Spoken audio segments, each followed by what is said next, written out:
প্রিয় শিক্ষার্থী বন্ধুরা, আজকে আমরা ভেক্টর চ্যাপ্টার শেষ করলাম লাইভে। আজকে আমরা দেখব তৃতীয় অধ্যায় ডাইনামিক্স, গতিবিদ্যা,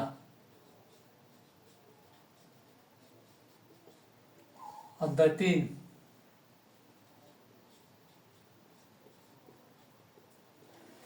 গতিবিদ্যা পড়তে গিয়ে আমাদের প্রথমে যেটা আমরা দেখলাম প্রসঙ্গ কাঠামো, কিছু সংজ্ঞা আছে, ফ্রেম অফ রেফারেন্স, এটা আমরা ভেক্টরে করেছি। প্রসঙ্গ কাঠামোর মূল বিন্দুর সাপেক্ষে অন্য কোনো বিন্দুর অবস্থান যে ভেক্টরের সাহায্যে প্রকাশ করা হয়, এটা গতিবিদ্যা প্রসঙ্গ কাঠামো। এটা হচ্ছে অবস্থান ভেক্টর, যে দৃঢ় বস্তুর সাপেক্ষে অন্য কোনো বিন্দু বা বস্তুর অবস্থান নির্দেশ করা হচ্ছে, এটার সাপেক্ষে পি বিন্দুর অবস্থান নির্দেশ করা হচ্ছে, তাহলে এটা প্রসঙ্গ কাঠামো বা ফ্রেম অফ রেফারেন্স। রেফারেন্স যেটা সাপেক্ষে করা হচ্ছে, এটা একমাত্রিক হতে পারে, দ্বিমাত্রিক হতে পারে, ত্রিমাত্রিকও হতে পারে। ত্রিমাত্রিক প্রসঙ্গ কাঠামো, একমাত্রিক প্রসঙ্গ কাঠামো, দ্বিমাত্রিক প্রসঙ্গ কাঠামো, 1 dimensional system, 2 dimensional, 3 dimensional system. এটা কোঅর্ডিনেট সিস্টেম, যেহেতু এই প্রসঙ্গ কাঠামোতে কোনো বিন্দুর স্থানাঙ্ক নির্দেশ করা হয়। এই প্রসঙ্গ কাঠামোর সাপেক্ষে কোনো বিন্দুর অবস্থান নির্দেশ করা হচ্ছে। এখন এখানে সরণ আছে,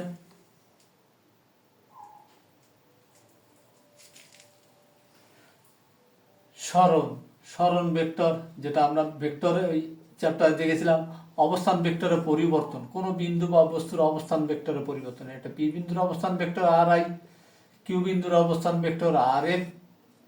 তাহলে অবস্থান ভেক্টরের পরিবর্তন, পি থেকে কিউতে আসছে এইরকম গতি, এটা পি থেকে কিউর দিকে আসছে, তাহলে পি কিউ হচ্ছে তার সরণ ভেক্টর। তাহলে এটাকে যদি সরণ ভেক্টর ডেল্টা আর দিয়ে বোঝানো হয়, তাহলে ডেল্টা আর সমান শেষ অবস্থান ভেক্টর বিয়োগ আদি অবস্থান ভেক্টর। এটা আমরা ত্রিভুজ সূত্রের সাহায্যে আমরা বের করতে পারি। ধরে নিলাম পি থেকে কিউ এর দিকে যেতে তার ডেল্টা টি সময় লাগলো, তাহলে ডেল্টা টি সময় সরণ হচ্ছে ডিসপ্লেসমেন্ট, সরণ ডেল্টা আর। একক সময় সরণ ডেল্টা আর বাই ডেল্টা টি। একক সময় যে সরণ হয় এটাকে বলবো আমরা এভারেজ ভেলোসিটি, গড় বেগ। বেগ ভেক্টর রাশি, গড় বেগ সমান সমান delta r by del t, del r by del t. এটা গড় বেগ। তারপরে গড় বেগ থেকে আমরা কিভাবে তাৎক্ষণিক বেগ বা প্রকৃত বেগ আমরা পেতে পারি। প্রকৃত বেগ বা তাৎক্ষণিক বেগ, শুধু বেগ অ্যাকুরেট, যেটা সময় ব্যবধান শূন্যের কাছাকাছি হলে limit delta T tends to 0, অবস্থান ভেক্টরের পরিবর্তনের হারকে, অবস্থান ভেক্টর বা সরণের হারকে বেগ বলে। এটুকু ক্যালকুলাসের ভাষায় এটুকু আমরা লিখতে পারি। এটুকু আবার গড় বেগও বলতে পারি। সময় ব্যবধান শূন্যের কাছাকাছি হলে গড় বেগের সীমান্তিক মানকে, গড় বেগের সীমান্তিক মানকে বেগ বলি। এইটুকুকে ক্যালকুলাসের ভাষায় আমরা লিখতে পারি ডিরিটি অফ আর, বি সমান সমান ডিরিটি অফ আর, বি সমান সমান ডিরিটি অফ আর। ওই একই কায়দায় যখন ত্বরণ জানতে চাই, ত্বরণ, এটা বেগের একক মিটার পার সেকেন্ড, আমরা জানি মাত্রা এলফা টি স্কোয়ার, এই এলফা টি একক মাত্রা গেল।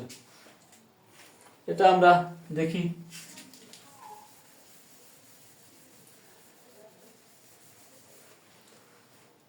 আমরা দেখলাম ভি সমান সমান ডিডিটি অফ আর, সাইডে লিখে রাখি। অনুরূপে আমরা লিখতে পারি এর সময় সাপেক্ষে বেগের পরিবর্তনের হারকে ডিডিটি অফ ভি, বেগের পরিবর্তন হারকে ত্বরণ বলে। এরকম মিটার পার সেকেন্ড স্কয়ার মাত্রা এলফা টি স্কয়ার গেল। বেগ, বেগ সুষম বেগ, অসম বেগ। সুষম বেগ সবসময় একই থাকবে, যে বেগ আলোর বেগ সুষম বেগ হতে পারে, আলোর বেগ উদাহরণ এগুলো বইতেই আছে, এগুলো পড়লেই পাওয়া যাবে। সুষম ত্বরণ, অভিকর্ষ ত্বরণ, অভিকর্ষ ত্বরণ, এগুলো সুষম ত্বরণ। আলোর বেগ, শব্দের বেগ, শব্দের বেগ, এখানে শব্দের বেগ বলতে গেলে একটা সমস্যা আছে, তাপমাত্রা উল্লেখ করতে হবে। 0 ডিগ্রি সেলসিয়াস তাপমাত্রা শব্দের বেগ, তাপমাত্রা উল্লেখ করতে হবে। শব্দের বেগ, শব্দের। তো এখন আমরা দেখি আমরা অবস্থান ভেক্টরে দেখেছি অবস্থান ভেক্টরের রাশিমালা আর সমান সমান X I plus Y J plus Z K. বেগের রাশি এ ভেক্টর রাশিমালা, আচ্ছা বেগ লিখি, বি ভেক্টর রাশিমালা V X I plus V Y J plus V Z K. V vector রাশিমালা এ ভেক্টরের রাশিমালা ওই রকম যেরকম ভাবে আমরা লিখে থাকি, এ ভেক্টর রাশিমালা A X I plus A Y J plus A Z K. এই তাহলে এই মান দুটো আমাদের এখানে লাগবে, এখানে যদি বসিয়ে দিই তাহলে আসে আমাদের ভি ভেক্টর রাশিমালা V X I plus V Y J plus V Z K. এটা ভি ভেক্টর সমান লিখলাম, আর এখানে ডিডিটি অফ আর ভেক্টর সমান সমান X I plus Y J plus Z K. তো এখন এটা গুণ করে দিয়ে সহগ সমীকৃত আই এর সহগ যদি সমীকৃত করি তাহলে বি এক্স সমান সমান এখানে আই এর সহগ ডিডিটি অফ এক্স, এটা এক্স অক্ষ বরাবর এটা। অনুরূপে বি ওয়াই সমান সমান ডিডিটি অফ ওয়াই, এটা ওয়াই অক্ষ বরাবর। এগুলো v x v y v z এগুলো বি ভেক্টরের উপাংশ, বেগের উপাংশ এক্স অক্ষ বরাবর বেগ, ওয়াই অক্ষ বরাবর বেগ, জেড অক্ষ বরাবর বেগ, এগুলো বেগের উপাংশ। এগুলো জানা থাকা দরকার, এগুলো উপাংশগুলো বোঝার দরকার। উপাংশ না বুঝলে ভেক্টর রাশি বোঝা যাবে না, খুবই গুরুত্বপূর্ণ বিষয়। তো এখন এই যে v x v y v z আমরা দেখলাম, তো আমরা অনেক সময় লিখি বি সমান সমান, এটা এক্স অক্ষ বরাবর, এক্স অক্ষ বরাবর কোনো বস্তু যেতে গেলে আমরা বি সমান আমরা লিখি ডিডিটি অফ এক্স লিখি, বি এক্স অনেক সময় লেখা হয় না যেহেতু এক্স অক্ষ বরাবর আনুভূমিকভাবে যাচ্ছে। আবার অনেক সময় আমরা এভাবেও লিখি, তখন কিন্তু অবশ্যই ভেক্টর বলবে না, এখানে ভেক্টর বলবে না যেহেতু এক্স লেখা হচ্ছে, এটা ভি এক্স। আর যদি ভেক্টর রূপে লিখতে চাই তাহলে বি ভেক্টর সমান সমান ডিডিটি অফ, তখন আর এক্স লেখা যাবে না, ডিডিটি অফ আর। এইটা মূল যে সমীকরণ বি সমান ডিডিটি অফ আর।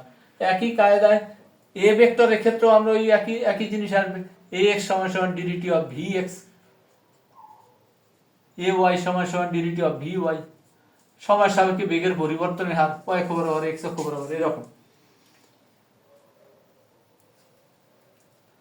তাহলে আমরা দেখতে পাচ্ছি বেগের উপাংশগুলো দেখলাম, ত্বরণের উপাংশগুলো দেখলাম।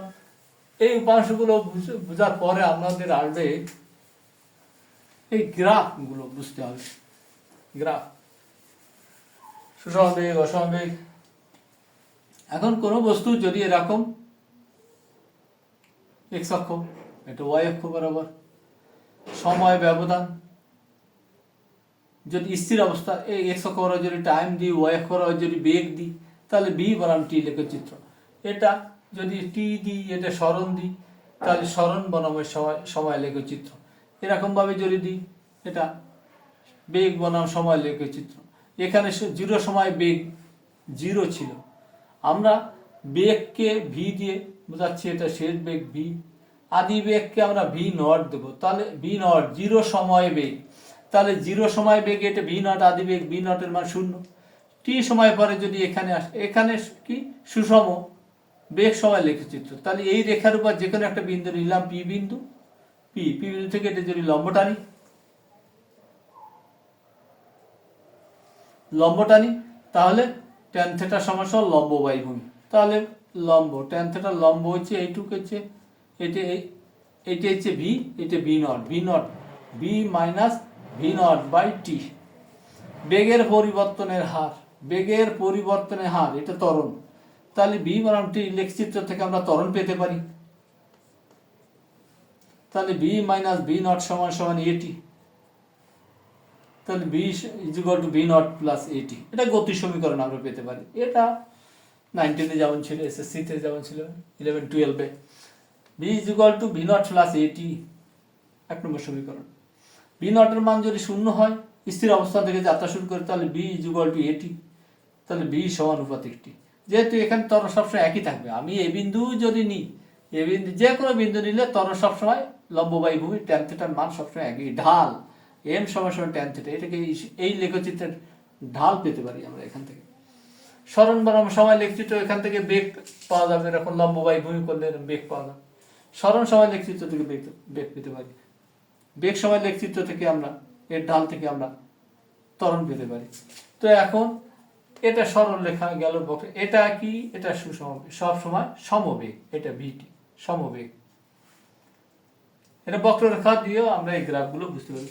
এই গ্রাফ থেকে আমরা সবগুলো সমীকরণও আনতে পারি, গ্রাফ থেকে লেখচিত্র থেকে বিভিন্ন লেখচিত্র দিয়ে আমরা বের করতে পারি। এরকম বিভিন্ন লেখচিত্র দিয়ে সব পাওয়া যায় সবগুলো। তো যাই হোক, আমরা এগুলো খুব বেশি পরীক্ষায় আসে না, শুধু সমীকরণগুলো জানলে মোটামুটি আমরা ম্যানেজ করা যাবে। যদি এটা প্রতিবেদন দেখানো হয়, তাহলে দেখতে চাও, তাহলে তোমার কমেন্ট বক্সে লিখে দাও, তাহলে প্রতিবেদনগুলো দেখিয়ে দিয়ে দেবো। এবার আমরা গতি সমীকরণগুলো দেখি।